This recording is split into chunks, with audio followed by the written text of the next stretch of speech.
Hi guys, my name is Chris Wright. I'm a landscape photographer working out of Granada, Spain. Now, this week's the beginning of new release season for DxO.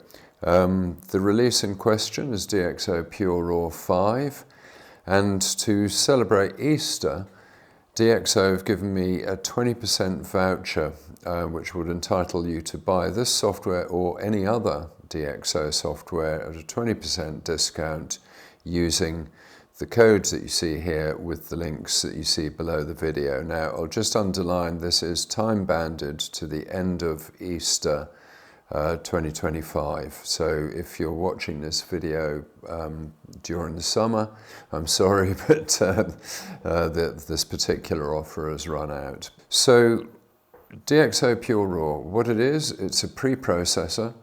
The idea is that it enables us to use DxO's industry-leading noise reduction technology and lens body corrections in front of or before processing a picture in any product such as Adobe Lightroom, such as Affinity Photo, such as On1, Capture One, and so on.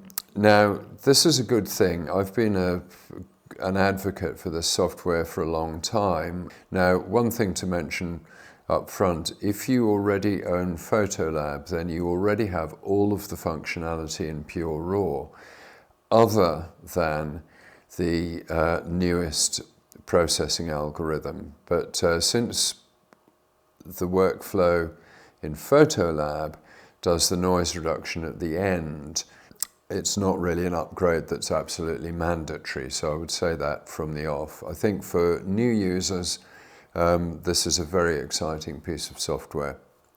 Got a couple of puzzling features, but we'll get onto that in the demo. Okay, let's get going.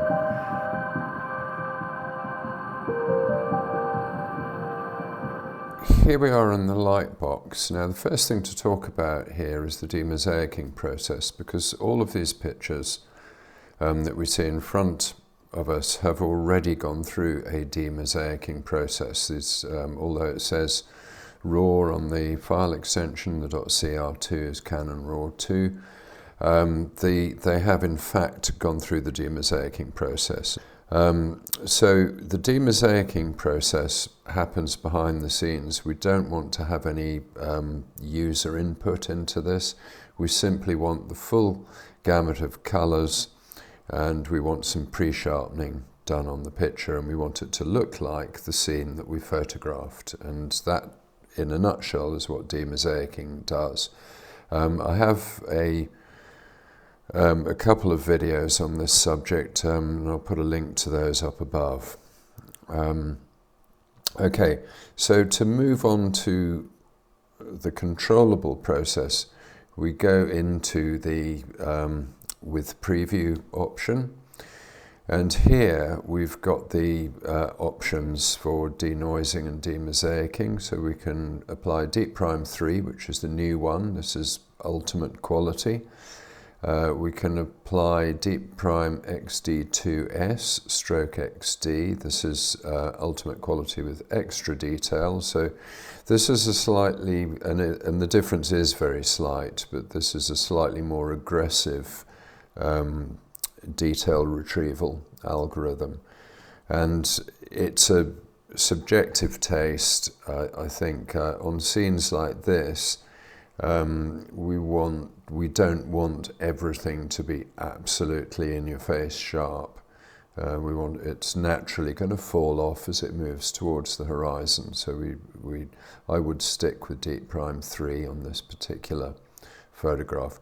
There's also DeepPRIME XD3 X-Trans, and this is for Fuji users. So the difference in XD2S and XD is that if I try to apply this as a Fuji user, it's not going to happen. It will apply DeepPRIME XD instead of XD2S because that doesn't support the X-Trans images.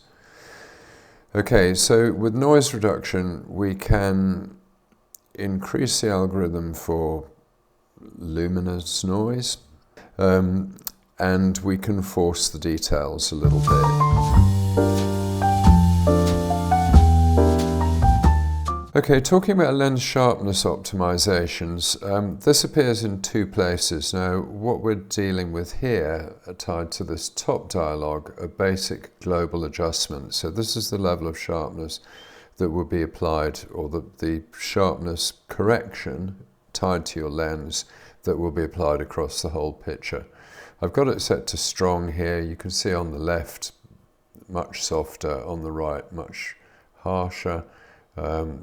Much stronger. We blow that up and we can see that it's done a pretty good job of this, even on hard.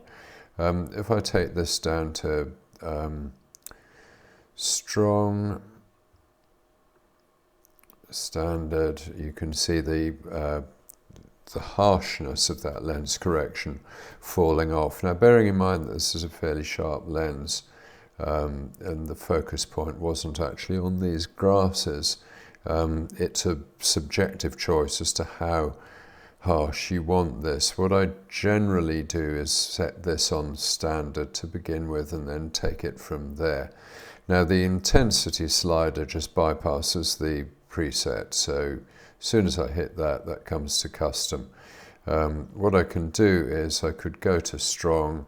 I could think to myself, that's a little bit harsh, and I'll just take that down a tad, and there it might be perfect for my liking.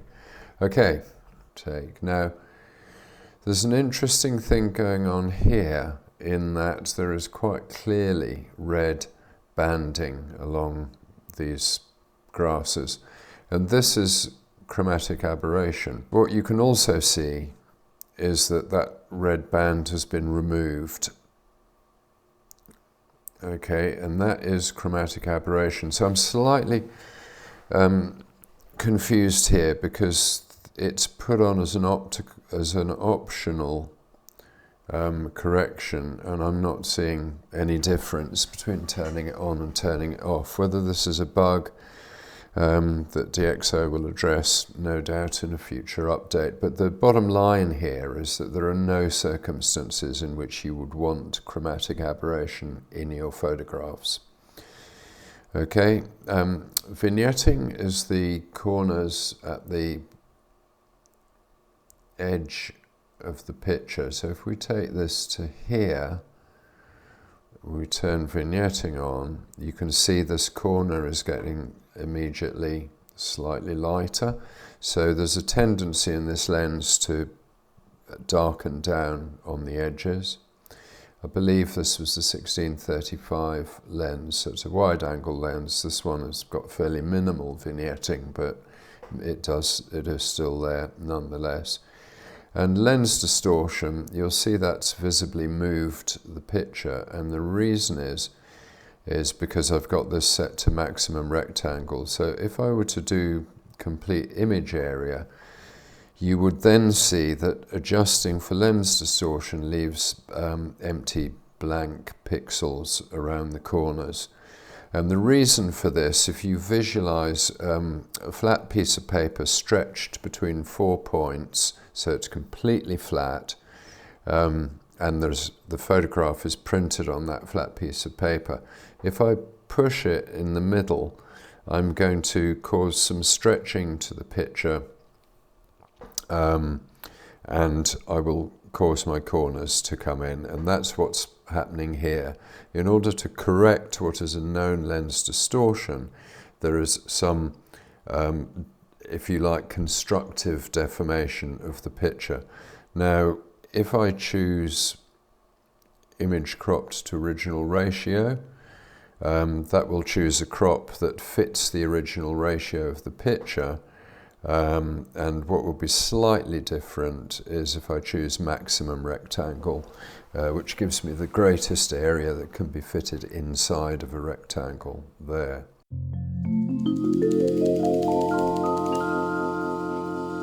Okay, now to those who are used to using noise reduction software, you will also be used to a considerable delay in your processing, because this stuff is really processor intensive. However, let's have a quick comparison. If I set this to DeepPRIME 3 and I go process now, Okay, it's running the process. And you can see the track along here. This is real time, no edit, and that is complete. Okay, so that's approximately 5 seconds. Okay, now back in the lightbox, if I change to DeepPRIME XD2S, we leave all of the other settings exactly the same, so there's no difference. And let's hit the Process Now button there. We can see that that's processing. We can see the progress there. This is real time so far. And I think we've already run over the time that it would have taken under DeepPRIME 3. There it goes. So probably twice as long as that. So that gives you a measure of just how much the speed improvement has changed. So I think that's, personally, I think that's very effective, and I think that's worth having, certainly as a potential new purchaser. I would want to have that rapid noise reduction in place.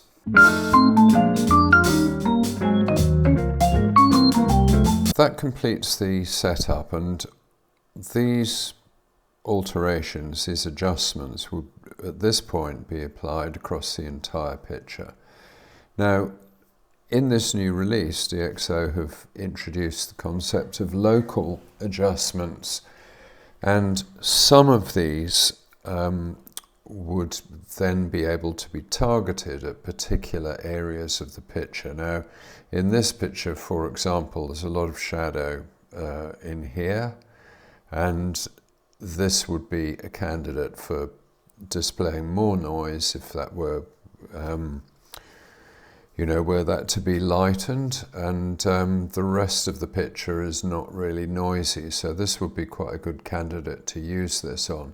The one thing that I will say about this that I'm slightly confused about is clearly vignetting is a local adjustment that will appear in the corners or be removed from the corners. Now, chromatic aberration, as far as I'm aware, in the new DeepPRIME 3, the removal of chromatic aberration has been integrated with the noise removal process. So I can't see that that would be an option here. And in playing around with this, my suspicion is confirmed. The chromatic aberration is operating independently of being switched off or on. So that's a point in case. Lens distortion would obviously be inherited into the entire picture.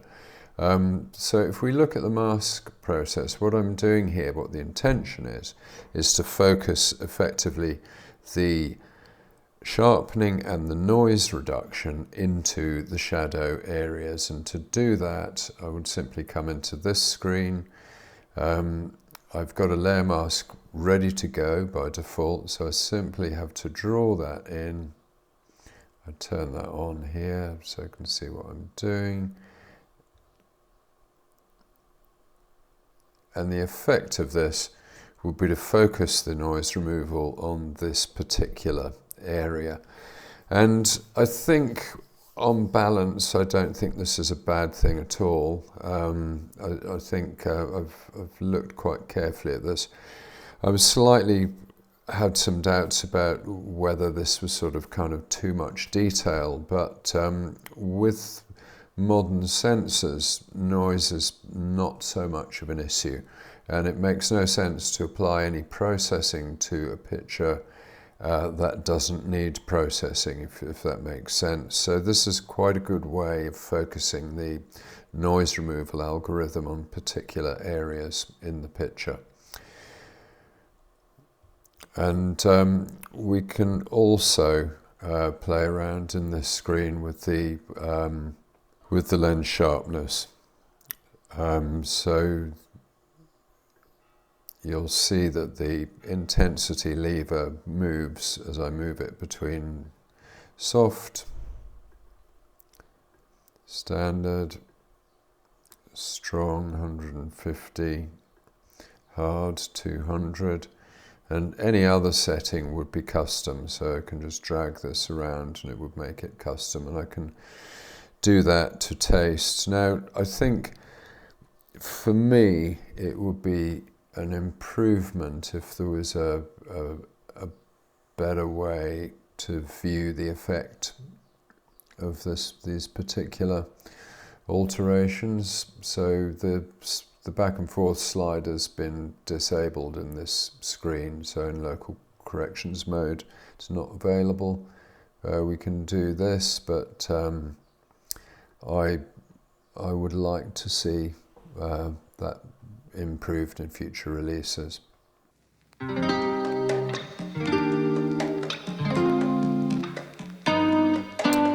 Okay, so we're now in the output settings as signified by this little icon here, and we'll just run through these top to bottom.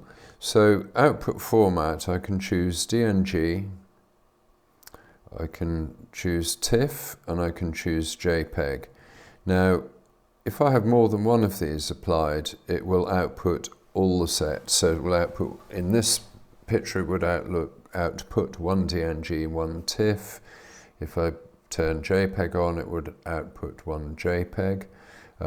Worth noting in TIFF, if you're going to do further editing, which TIFF is really designed for, then you do want to be in 16-bit without any shadow of a doubt.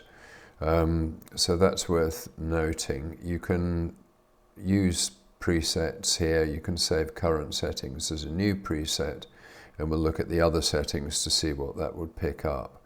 Usefully, it tells you what the storage that's required here.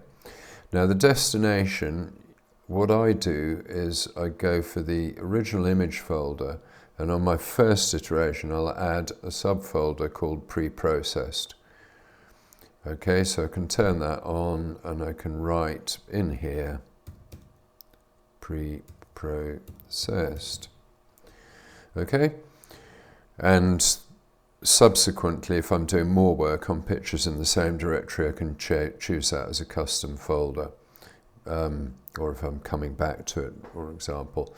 File renaming, I will rename my files with the processing method. That's always useful to have a check and see what you've actually done to the picture. And I can, processing it in DxO language, processing it is producing the file, exporting it is connecting it to another program. So in my export dialog, I can dial up Adobe Lightroom Classic, or I can select software from the file manager finder. So I could export it to Affinity. Effectively, I can make it available to Affinity by putting it in a directory that I'm using for Affinity photos. Okay, same will happen with Lightroom Classic. It'll put it into the dialog that allows you to import the pictures in Lightroom. Or I can have don't export after processing. All right, so the one other thing, I mean, this is all straightforward and good stuff, and this has all been in the application for a long, long time. Now, the one that hasn't is exporting to JPEG, and this, I have to say, puzzles me. Now, the reason it puzzles me, there's a couple of things. One is this slider here. Now, I imagine that this is quality. So this would affect file size directly, and if you look at the way that's reacting, it's reflected in the storage requirement, so that's fine, that's no big mystery.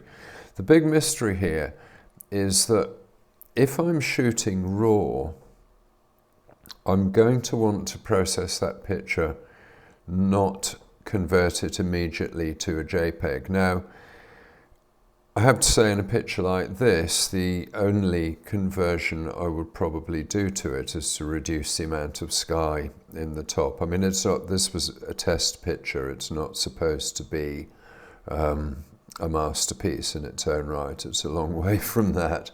what JPEG offers me is the ability to apply smart lighting. And if I turn that on, you can immediately see the area to the right of the slider gets lighter. There's more detail.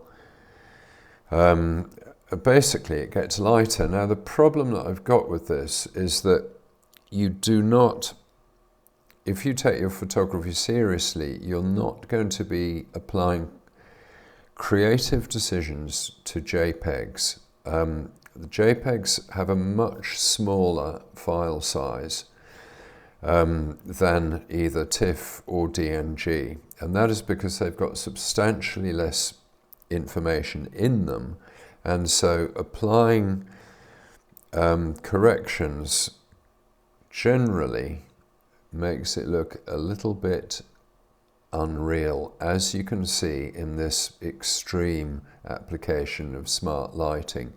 I personally don't like the look of that at all. I think it's really unrealistic. And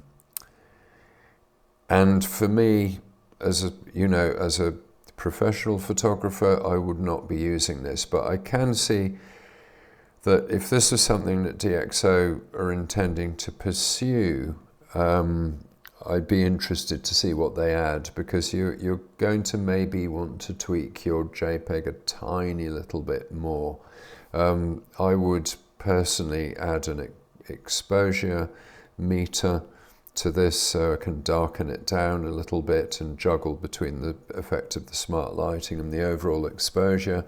Perhaps a contrast slider, but it's an invitation to ruin your pictures in my view. So I don't use this. Okay, so those are your output settings, and the only thing that remains to be done now is to hit process now. It will, if I've got one thing highlighted, that's what it's going to be. It's going to put this DNG file into the original image folder in a subfolder called pre-processed. If I add a TIFF, it's going to put both of the files into the same folder, pre-processed.